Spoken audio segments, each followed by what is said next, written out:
Kim Chu, kinilig ng tawaging Mrs. Avellino. Kitang-kitang kilig kay Kim Chu matapos siyang tawaging Mrs. Avellino habang rumarampa sa Korea.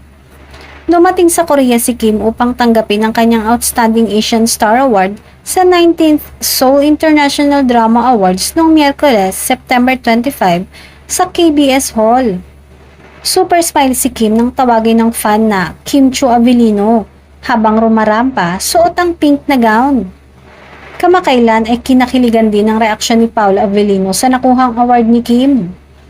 Nag-react si Paolo sa Instagram post ni Kim na nagpapasalamat sa recognition na ibinigay sa kanya ng nasabing South Korea-based international award-giving body.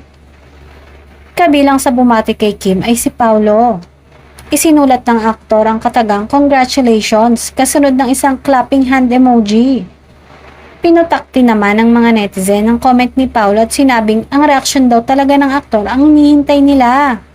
Siniship sina Kim at Paolo o Kim Pao nang mag-click ang tambalan nila sa seryeng Linlang.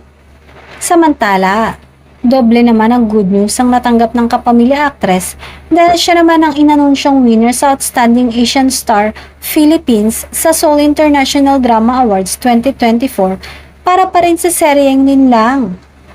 Tinalo niya sa nasabing kategory sina Nadine Lustre, Bea Alonso, Dingdong Dantes at pati ang kapareha niya sa serye na si Paolo Avellino.